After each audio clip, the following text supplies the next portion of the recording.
This is your brain. This is popcorn. This is your brain on popcorn.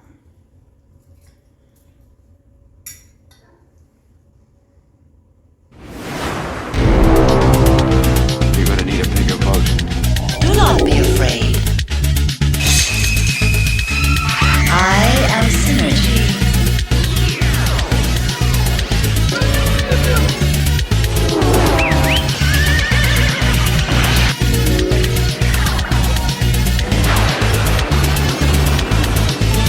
Things are not always what they seem.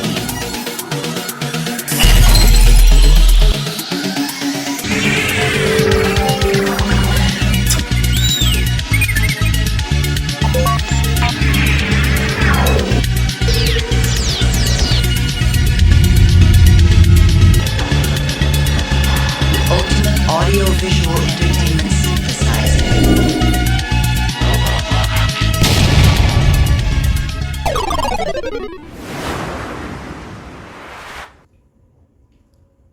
Any questions? I got one. If you haven't subscribed, why the hell not? Doesn't cost a thing and it helps me out. And if you have subscribed, thank you so much and keep it coming. The likes, the comments, and the shares. Now, on with the show. Welcome to PopCon, everybody. A salute to all pop culture, but mostly the 80s. The good old PSA. The public service announcement. It hasn't gone anywhere. They are just not as blatant as they used to be. In very rare instances, you can actually come across those from the 70s or the 80s that we've covered in part 1. But the audiences have glowed up and topics have changed. PSAs were never required. And the only reason we see them at all today is that the FCC has always required that to keep their licenses, broadcasters must demonstrate a commitment to servicing the public. Servicing. To guarantee their licenses, around renewal time, you're going to see an uptick in Green Planet or pet adoption content. Worthy causes to be sure. The networks are going to pull out all the stops, tug on every heartstring, so really look out for those pet adoption ones. They're going to get you right here. So, are the touching live wires, taking other people's prescriptions, or hiding in old refrigerators not a cause for alarm anymore? As those safety topics seem to have disappeared, it would stand to reason that the character-driven PSAs of the past provided post-story in our favorite cartoons must have eradicated those hazards, right? Good thing too, because I remember the days when radios in the bathtub was a true epidemic. But I hear that's on the decline due to those 80s PSAs. Actually, as body shaming has precedent over nosebleeds these days, I can't help but wonder if perhaps we didn't benefit from the lessons of those fictional friends of ours. Personally, I didn't rely on them, as my parents and the village that surrounded me taught me everything I needed to do, and all us kids. But characters like He-Man and Flint sure didn't hurt. A mainstay in our pop consciousness, let's continue down the PSA path after school. As I covered in my part 1, which you can click at the link at the end, the FCC always required broadcasters to provide a public service. The Ad Council produced free material for the networks to use as they saw fit. It covered a variety of topics, had great mascots like Smokey the Bear, Woodsy Owl, and other staples. That content found itself on Saturday mornings when children were exactly where they needed to be, and there was less advertising time available due to regulations. The PSA became the filler, and the network produced their own PSA franchises as well. Now, I only scratched the surface during the last show and missed some highlights like Captain O.J. Reedmore, Scooter Computer and Mr. Chips, and how about Luther Vandross helping us all understand the self-esteem we get from having a job in Zach of all trades. Well, this was all about to change when the 40th president named a new commissioner to the FCC, and free market would dictate, not watchdog groups. Here comes the cartoon as toy commercial era, along with sugar cereal and junk food ads with cartoon mascots that we could barely differentiate between the other fodder we were watching. This is why the 80s rocked, people. Deregulation hit hard in 1983 with, of all characters, Pac-Man. And everything changed. It was a free-for-all for brand management, but that is a whole topic for a future show. What didn't change was the continual commitment America's broadcasters had in serving their communities since before 1927. You see, when the first broadcast was made, there had been a gentleman's agreement with all broadcasters that they would do something to service their community or the public. Now, free PSAs were still offered in the 80s to do this, but weekday afternoons had different advertising allotments and rules than Saturday morning. There was more time allowed for commercials, and networks wanted to fill them with paid ads, not PSAs. The available time slots competition was fierce. Now, suddenly the cartoon producers stepped in and alleviated the need for the network to play those pesky PSAs. And they got more advertising time, most likely for the merchandise the show was hawking anyway. Now, the cartoon would tag the end of their show with a moral lesson that would suffice the commitment the networks had to the public. And the toy branding got more exposure too. This way, the viewer wouldn't turn away. It was an extension of the cartoon program. Built in with familiar and loved characters, this guaranteed results, if not memorable pop culture content for people like me to cover. Now, there were formulas when it came to these public services tagged at the end, so let's explore the usual suspects. Number 1. A heartfelt message tagged at the end of the show that reinforced the lesson demonstrated during the program, in case you were too dense to figure it out for yourself while watching. This was best known and loved in Masters of the Universe. So something during the good versus evil storyline, something about power, gaining control, duped in the end, and one of He-Man's friends or himself would come out and describe what happened and how it worked out in the end. Usually with very soft music and a very kind voice, all ending with, "Until next time." All right, number 2, the random lesson. Now, after the conclusion of certain cartoon stories, a tag had one of our heroes just happen upon some kids at the exact moment of a moral crisis. But it had nothing to do with the story that preceded it. Now, Hasbro was the king of these, and they clearly left their mark. G.I. Joe is famous for this, and they set the bar really high, getting us through half the battle of everything from life jacket safety to running away from home. And the military brass at the Joes made certain that their other family of shows towed the line. Now, talk about random lessons and just random cartoons. The popular 80s brand Inspector Gadget simply tagged PSAs that had content that was more like Saturday morning fare than after school, hitting us with easy stuff like covering your mouth when you sneeze and cough. So they were definitely behind the 8 ball just a little bit. Now, Mask, no, not the Jim Carrey movie and cartoon or the Cher movie, Mobile Armored Strike Command, the illegitimate child of Transformers and G.I. Joe, was a bit of an odd bean altogether. Now, the premise was a lot of fun, and they perfected the whole naming every character, vehicle, and power in every single episode, just to make sure you got it right on your next trip to the toy aisle. Well, they had some random lessons like G.I. Joe tagged at the end of their show, but they ran the gamut.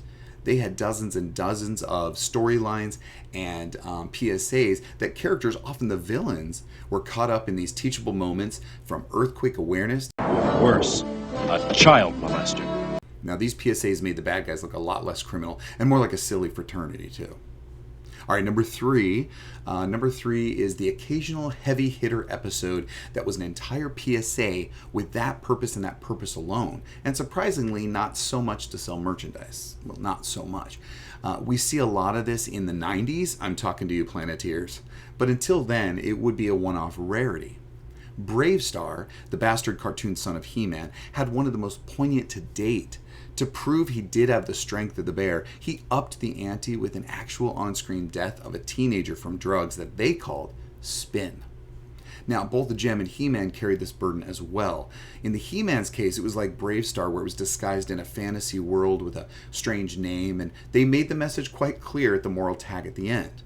But with Gem being in the quote-unquote real world, if you're going to talk rock and roll, then you're going to have to talk drug use and everything that comes with it. This episode was crystal clear with a depiction of getting high, a trip gone bad, dealers, near-death experiences, rehab, and even being a narc.